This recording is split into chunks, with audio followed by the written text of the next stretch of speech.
चलिए बिना किसी देरी के सीधे मुद्दे पर आते हैं। आज की इस चर्चा में हम देश के सबसे बड़े मेडिकल एंट्रेंस एग्जाम यानी नीट पेपर लीक की पूरी टाइमलाइन और उसकी बिखरी हुई कड़ियों को जोड़ने वाले हैं। ये सिर्फ एक एग्जाम कैंसिल होने की कहानी नहीं है, बल्कि एक ऐसा मामला है जिसने पूरे के पूरे एग्जामिनेशन सिस्टम पर बहुत ही गंभीर सवाल खड़े कर दिए हैं। तो आइए तथ्यों और सोर्स मटेरियल के जरिए इस पूरे स्कैम को डिकोड करते हैं।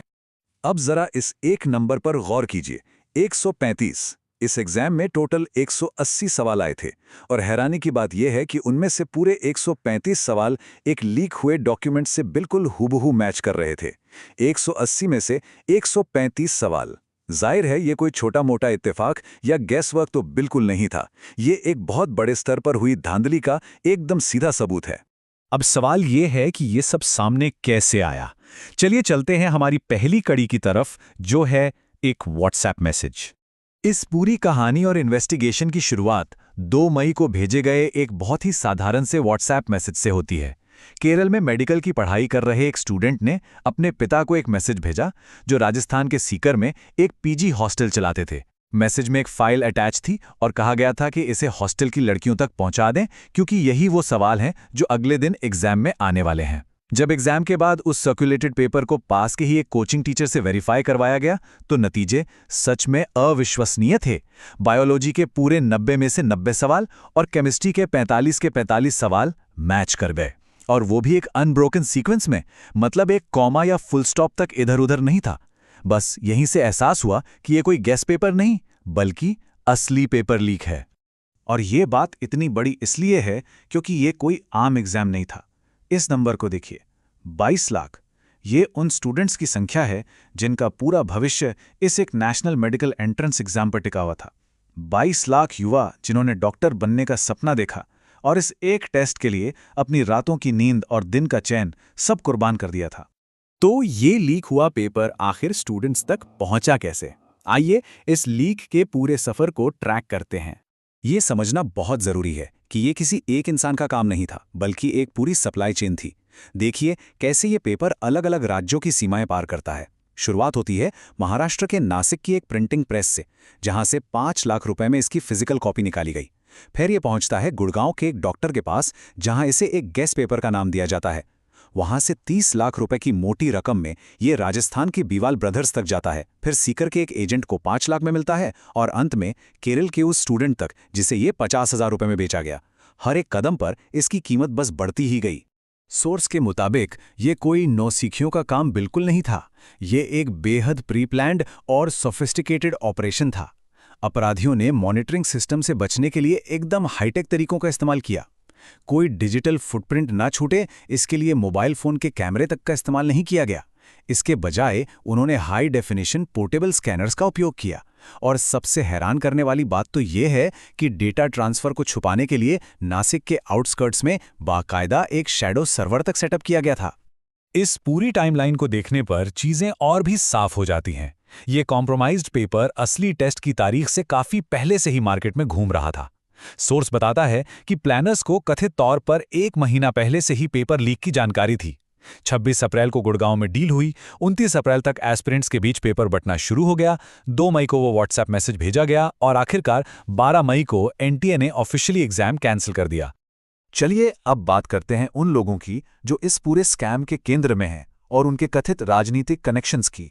इस पूरी चेन में राजस्थान के बीवाल ब्रदर्स का नाम प्रमुखता से आता है। सोर्स बड़ी ही निष्पक्षता के साथ इन कथित कनेक्शंस को हाईलाइट करता है। इन भाइयों ने 30 लाख रुपए में वो लीक्ड पेपर खरीदा था।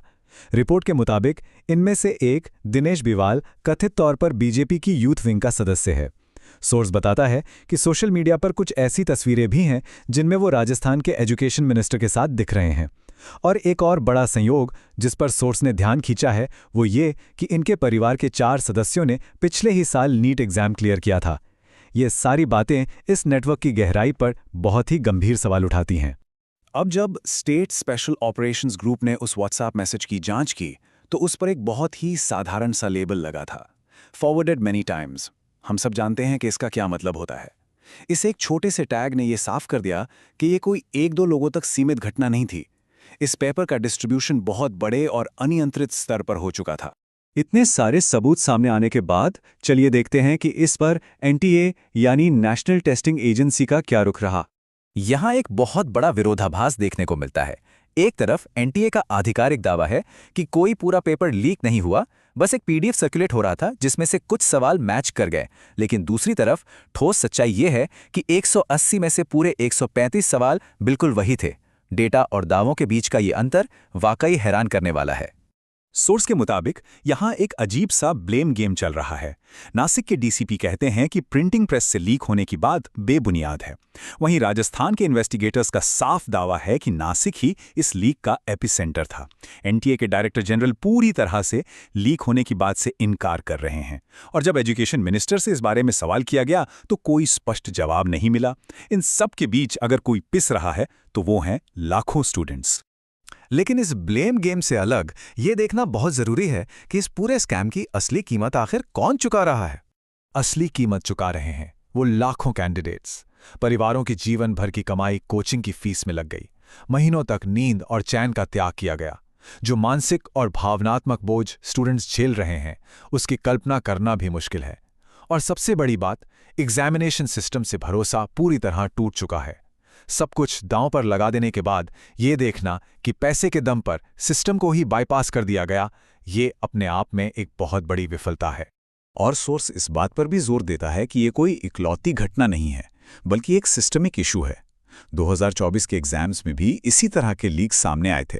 साथ ही बिना किसी स्पष्ट वजह के ग्रेस मार्क्स दिए गए, जिसका नतीजा ये हुआ कि 67 स्टूडेंट्स ने 720 में से 720 का परफेक्ट स्कोर हासिल किया, बिना किसी बड़े स्ट्रक्चरल बदलाव के।